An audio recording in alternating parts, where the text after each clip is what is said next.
Perkenalkan, nama saya Amelia Yulianti. Saya di sini akan membacakan kotak 30 yang berisikan pernikahan yang diakhiri dalam perceraian merupakan suatu bukti bahwa pernikahan tersebut dilakukan oleh individu-individu yang sebenarnya secara pedagogis belum dewasa.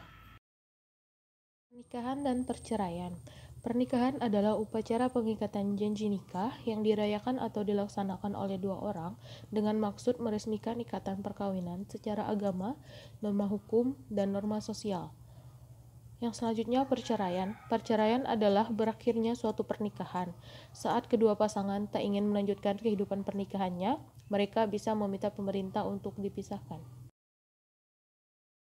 Secara universal, perkawinan dipandang sebagai ikatan yang diharapkan menjadi jembatan tercapainya kebahagiaan. Realitasnya, tak sedikit perkawinan yang berujung pada perceraian. Tak dapat dipungkiri, perceraian berdampak bukan hanya pada pasangan, tetapi juga pada anak. Tak sedikit perceraian yang berbuntut konflik karena akses pemeliharaan anak. Dalam prosesnya, anak terluka berulang kali. Perlindungan hukum. Meskipun ikatan perkawinan berdimensi privat, negara hadir mengatur dan melindungi para pihak. Peran negara tersebut diimplementasikan dengan pembentukan peraturan perundang-undangan dan perangkat yang diperlukan. Di Indonesia, pengaturan mengenai perkawinan diunifikasi dalam Undang-Undang Nomor 1 Tahun 1974 dikatakan sebagai undang-undang yang mengunifikasi karena Undang-Undang Perkawinan hadir sebagai aturan payung dalam kondisi pluralisme hukum agama, hukum adat maupun hukum formal dalam Kitab Undang-Undang Hukum Perdata atau KUHP Perdata. Perkenalkan, nama saya Asri Murtiningrum. Saya di sini sebagai pemateri kedua, di mana saya akan memaparkan Undang-Undang Perkawinan. Undang-Undang Perkawinan didefinisikan sebagai ikatan lahir dan batin antara seorang laki-laki dan perempuan sebagai suami istri dengan tujuan membentuk keluarga atau rumah tangga yang kekal abadi berdasarkan ketuhanan yang Maha Esa.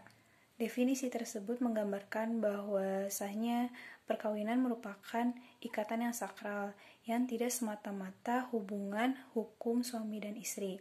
Ikatan yang sakral, hukum agama dan adat memandang perceraian merupakan hal yang harus dihindari. Dalam hukum agama Islam, dikenal hadis, yaitu perceraian adalah segala sesuatu yang dihalalkan tetapi dibenci oleh Allah Subhanahu wa taala. Di dalam hukum agama Katolik pun perceraian dipandang di berbagai sistem kekerabatan adat, perceraian merupakan suatu yang harus dihindarkan karena berpotensi merusak dan memutus suatu hubungan kekerabatan. Undang-Undang Perkawinan mengatur perceraian yang harus dilakukan di depan persidangan. Dan hal tersebut mutlak harus dilakukan bila terjadi perceraian. Penyebab terjadinya perceraian. Yang pertama adalah ketidakharmonisan dalam keluarga. Yang kedua adalah krisis moral dan akhlak. Yang ketiga adalah perzinahan atau pernikahan tanpa cinta. Yang keempat adalah permasalahan dalam perkawinan.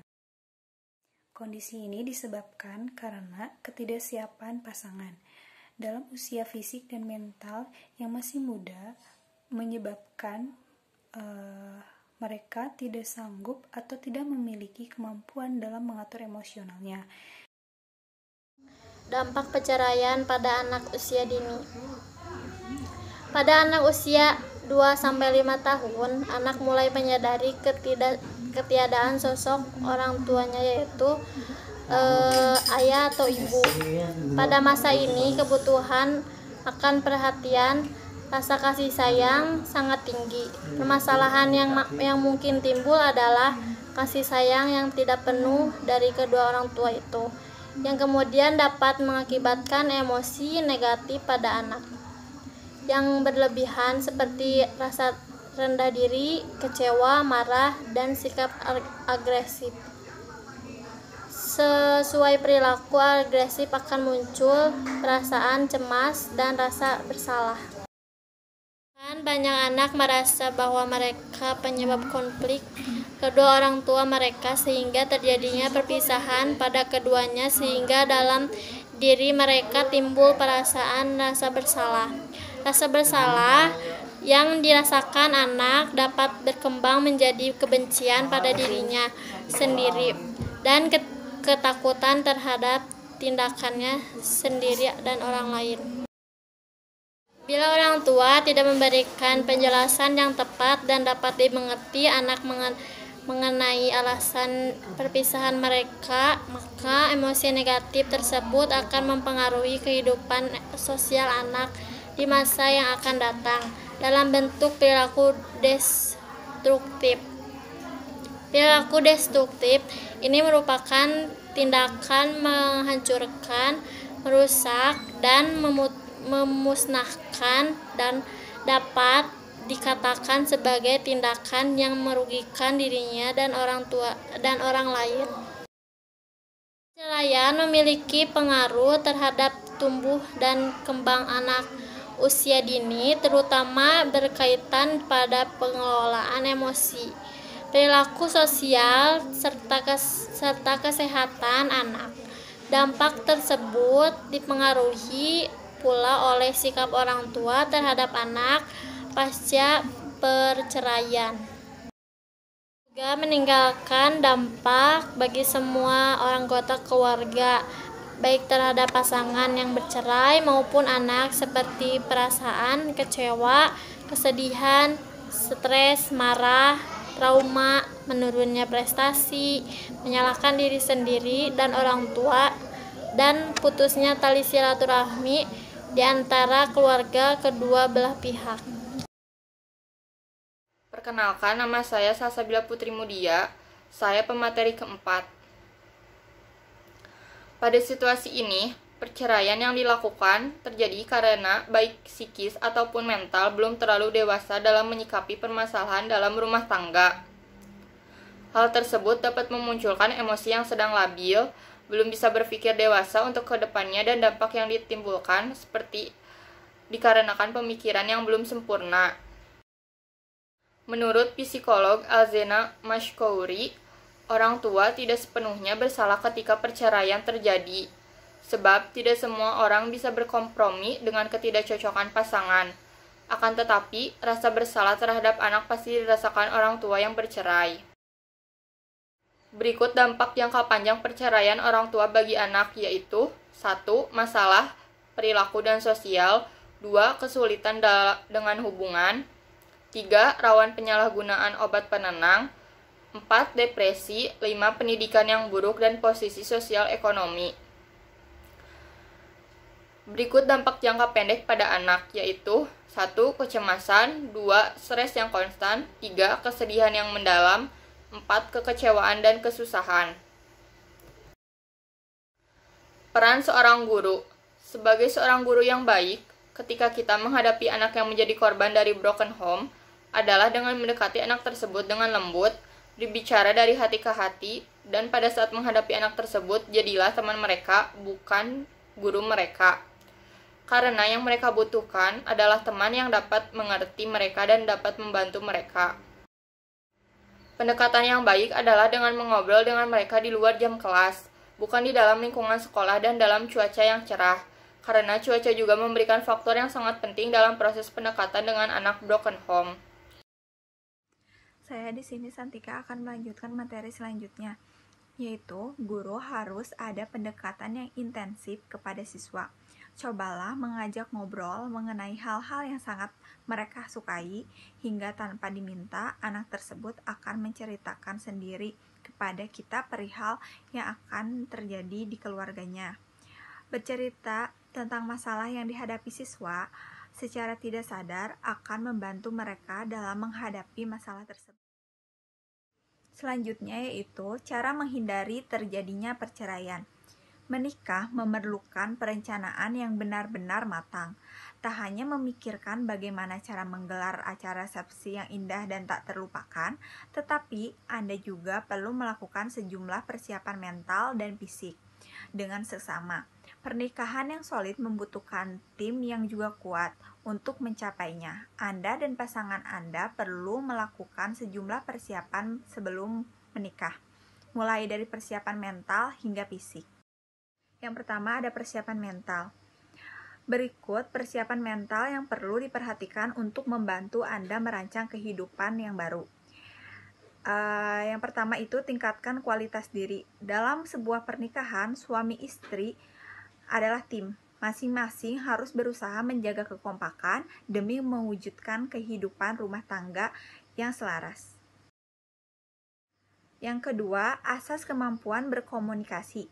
Belajarlah untuk mengungkapkan perasaan secara terbuka serta mendengarkan satu sama lain.